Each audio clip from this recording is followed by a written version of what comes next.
Hey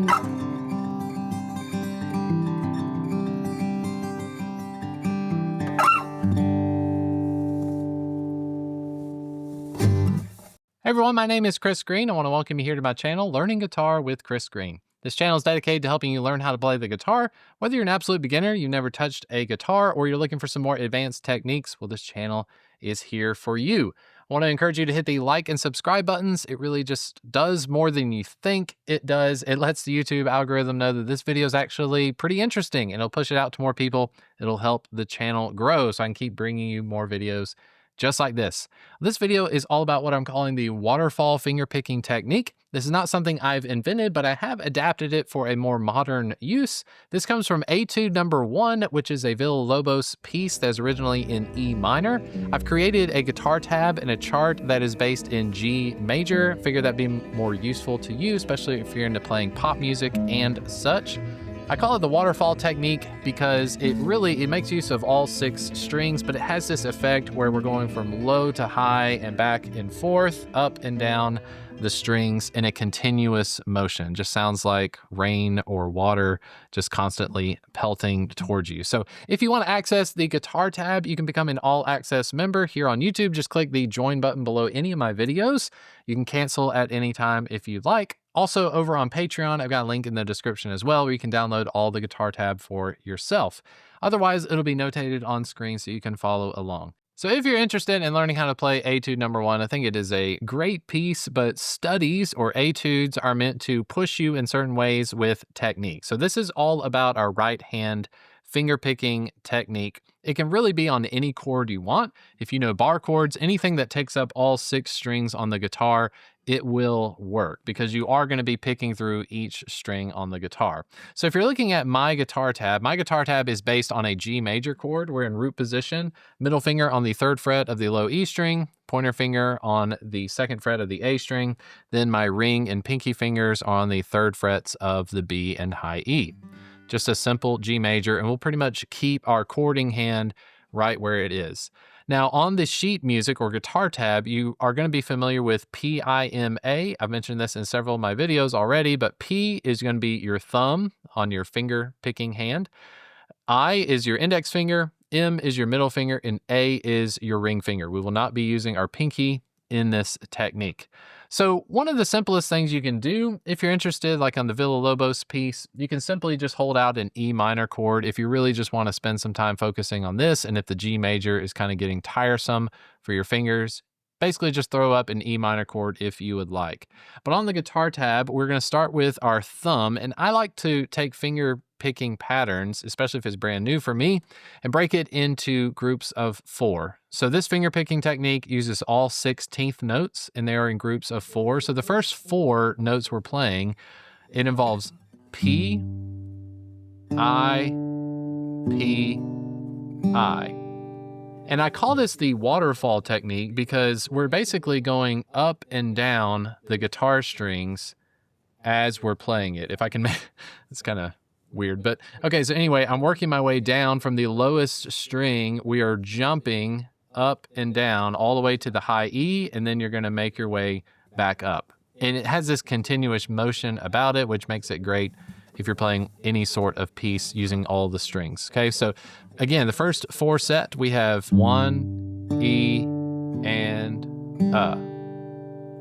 The speed is really going to come from you nailing it in slow tempos. So if you can play it really, really slow, again, I would get yourself a metronome. This is the same if you were a bluegrass player.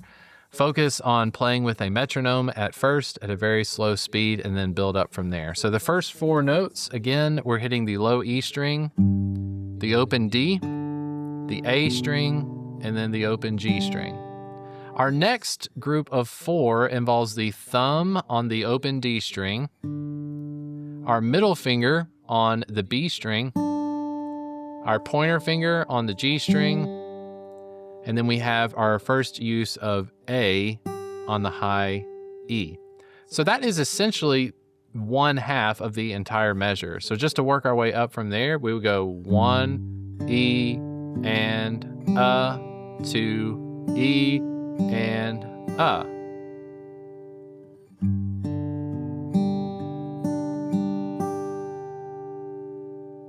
Now, at the top, probably the most difficult part of this finger picking pattern, especially when you build up speed, is the use of our ring finger and our middle finger. So this is not something, if you're finger picking, I am often used to just using my thumb and my index finger whenever I can.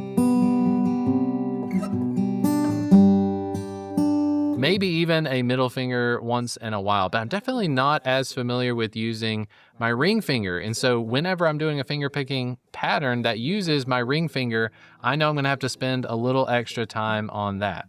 So again, I would encourage you break it down into groups of 4. We've gone through the first half of the measure. The second half of the measure, at the top, our highest note is our ring finger on the high E string. And then we're gonna go to our middle finger on the 3rd fret of the B, back to that high E string. So at the top of your pattern, you're gonna have A, M, A. Then you work your way back down. We go to the open G string, index finger, middle finger on the B string, and then we go right back to thumb, index finger. So thumb, index finger, thumb, index finger. And it's going to want to resolve, so by the end of the song, you're gonna hit that low E string, whatever your chord might be. So by looking at the tab, if you need to pause it on this video, take a screenshot, or like I said, if you can become a member or a Patreon member, you can just download this tab and print it out for yourself. It is limited, so I'm just showing you one measure in the key of G using a G major chord. But if you're interested in taking this up and down the neck, you can easily just slide everything you've got on your left hand all the way up to the 8th frets for your C, and then your D chord on the 10th fret. Okay, so let's go back to that G major and let's work up a little bit of speed. We're gonna go thumb, index, thumb, index, thumb, middle, index, A, M, A, I, M, P, I, P, I. And as you listen to it, I'm gonna play it one time through at kind of a moderate speed or so. I would say that if you can get to the speed that I'm about to play, I think that's a great spot for you to just really hone in. Most of this practicing can happen during commercials, as you're watching SpongeBob or whatever it might be. As soon as you get to a commercial break, just try to play this at a moderate speed as much as you can. So here we go.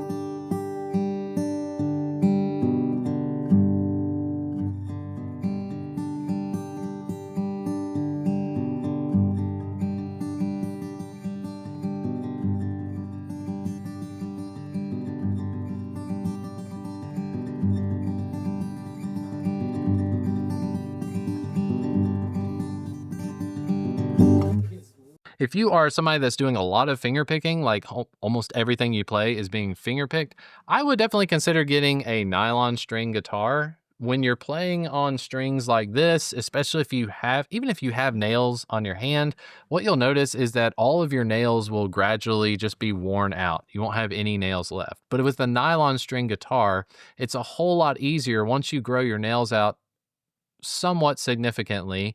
If you have them sanded off like they're supposed to be so that there's no rough edges, you'll find that playing on a nylon string guitar, you almost like double your skill level just from the fact that you're not playing something that's going to gradually tear apart your nails. So I know personally there's no point in me growing out my nails right now, because every time I go to fingerpick on this Martin guitar, this steel string guitar is going to crazy wear down all of my nails. So I just don't have any. Without having any sort of nails, unless you're using some finger picks or you've got some fake nails on, it's going to be really difficult to bring out some of those notes. So it does end up getting a little bit mushy. And I will say that when you get to a certain speed, you'll notice that the skin or the flesh of your fingers, it's getting hung up on the string. So that's not necessarily your fault, but it's something that you do have to work against if you're not using a nylon string guitar. So consider getting a nylon string if you're really into finger picking, like it's 90% of what you do. Nylon string guitars sound great. And even as far as pop music goes, I believe that Zach Brown uses a Taylor nylon string as well. You can get them with pickups and all that sort of stuff. So that's a little beside the point of this video, but again, I'm calling this the waterfall finger picking pattern. I hope this has been beneficial to you, and I hope you can make use of it in your own music. For more videos, lessons, and techniques just like this, please hit the like and subscribe buttons, and I'll see you at the next video. Thanks for watching.